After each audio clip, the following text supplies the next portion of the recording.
Every day I appreciate being here in Sette Cama. It's an incredibly wild place. So there's a huge amount of untouched wilderness here, which is one of the few places where there is still untouched wilderness. It's a bit of an adventure.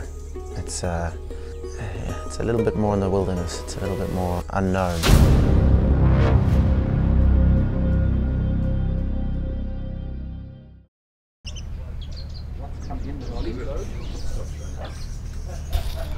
We are situated here at the base of Africa's second largest lagoon. So we sit on a river stretch that drains a lagoon that is 75 by 55 kilometers. So it's a huge body of water that this river next to us drains. This entire lagoon system drains through a mouth, and with Gabon being a relatively monotonous coastline, anything form of structure, i.e.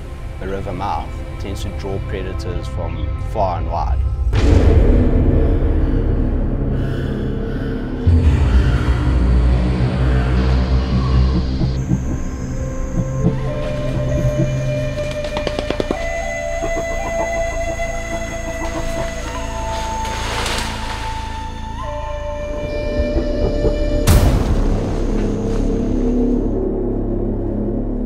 As for the jungle itself here,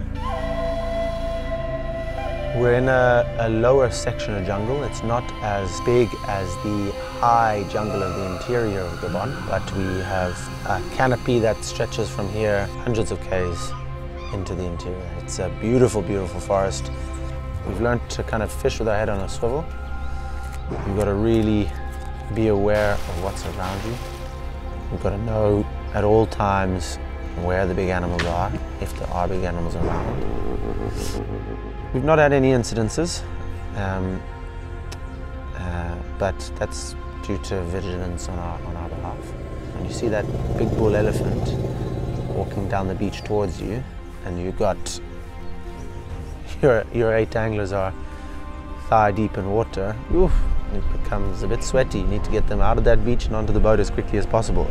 Coupled with that is we've got a lot of bull sharks. It's a healthy fishery, and a sign of a healthy fishery is bull sharks. Any sort of shark. So we've got a ton of bull sharks here. Be very conscious of how deep we're walking. Keeping a close eye on the clients, making sure none of them get too deep for the sharks, and also if they get swept out, there's big currents, and if they go out the mouth, big problems.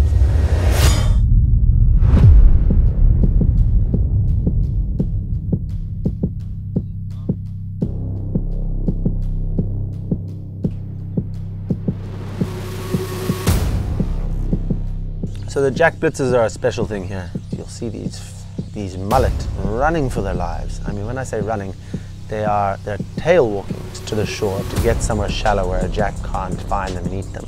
Here we get the longfin jacks and we get the jack crevalles. The jack crevalles are more oceanic and a lot less common than the longfins, but they are very special fish.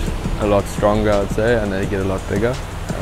It's kind of the beauty of Gabon. We get a lot of jacks coming and chasing mullet, push them up against banks or throw into a ball in the middle of the river. You just see these fins out of the water, slashing, weaving, bobbing. And then absolutely wreck them. You just see a massive big swirl and explosion of water. Coming out of the water, they're pretty much like a pack attack of GTs, exploding on bait. Herd those mullet up against the edges and they just hammer them. They come wild and they just stay wild.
mean, you look at those colors, especially one that's been in the lagoon for a while, they're a jungle camo version of a GT. True, they don't get to 40 kilos, but hey, a 20 kilo one's going to keep you super busy.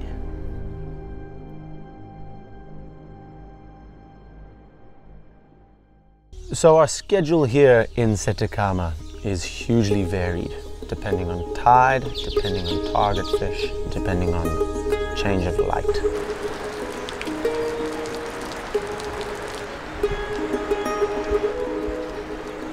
When it rains here, the rain picks up all the tannins from the rotting vegetation in the forest, flushes it into the system, turning the water brown. But that brown water brings in baitfish who come in to feed on the particulate in the water. And when there's baitfish, there's big fish. We will always try and incorporate a change of light into our fishing day, be it morning or evening. It can be one of the most productive times of the day. Second to that, we operate around our tides. So there are certain tides and periods in our tidal swing which fish really well in various areas of the river mouth. The downside to that is we can't give you a structured day that says at 6 o'clock we go fishing and at 4 in the afternoon we are back here. There's constantly changing. Sometimes we're getting up and going fishing at 1 in the morning, 2 in the morning. We don't stick to a set structure, rather we fish what the tides are telling us to fish.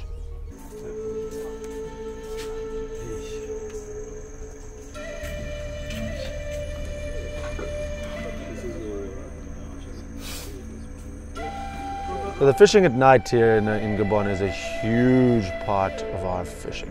It's when we're at our most successful. For a lot of people, this fishing in the dark is a completely new experience, and it puts them off for a day or two. It can take you a while to find your feet. But once you do, I mean, it actually, you think it would take away from the excitement, but it builds excitement. You don't know when you're going to get that hit. Often you'll hear fish smashing around you. If you're casting into a really good location, you know it could be any cast. A fish, and it could be a fish of a lifetime, takes your fly. And the take at night is electric. It's far better than taking the day because it's all reactive. The best tarpon fishing nights we have are when you find that the jacks are herding the mullet into the edge of the bank. And now when I say herding, they are herding them. It's like they run them all the way to the edge and then smash them on the edge. And what ends up happening is the tarpon, when they come in a little bit later, they end up coming in closer because of that. So what we really want to see as you arrive down to the mouth is those jacks pushing bait right up to the edge. That bait stays there, and then when the tarpon come in, they come in well within fly casting range.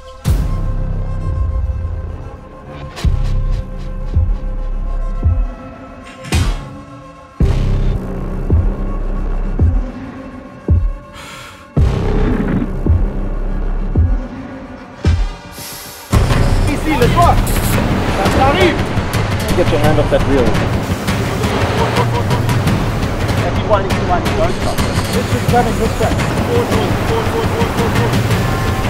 Wind back down. I always say to clients that tarpon is probably the most stressful situation you're ever going to be in. That first jump, you think he's going to throw you. Second jump, you think he's going to throw you. Then he takes a lot of line. You're not seeing the take and preempting the strike. You are feeling, and just next thing you know, your line disappears at a rate of knots you didn't think was possible. Suddenly you start understanding when a tarpon is around, it's a different feeling, different sound in the water. That thing, when it eats, I've never seen line clear that quickly. It's incredible.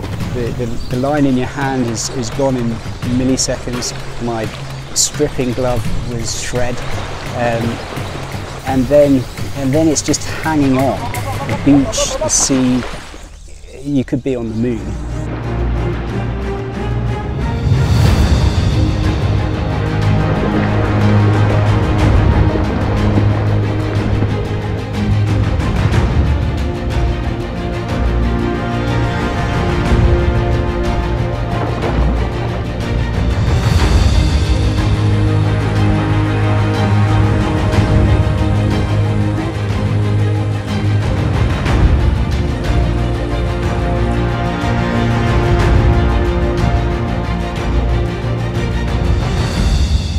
when the guide touched the fish, it was pure relief and you know, completely, I was just ecstatic, and an unbelievable moment. I'll never forget it in my entire life.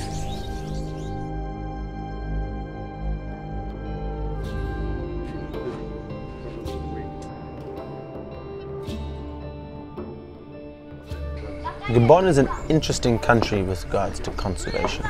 So it's a country that's hugely investing in protection of its wildlife. We are on the start of the Luango National Park, the southern tip of that national park. So these fish and these animals are incredibly well protected. Not only do these protections exist in law, but they're also vigorously enforced by law enforcement here and by the national park rangers. If they find people poaching, and they have straight, you know, arrested, straight to jail. They run poaching patrols constantly throughout this park, and it's fantastic to see. It gives you hope for the future of this place.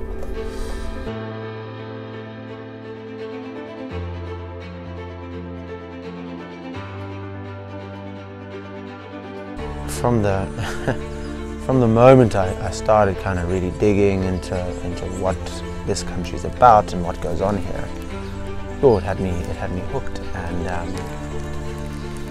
yeah, there's been very few days that I don't. This is not the place I want to be, even in the off season. You know, you think you end up dreaming about the mouth, things that go on here, the things you've seen. It's a spectacular location, and you know, I can't get enough of it.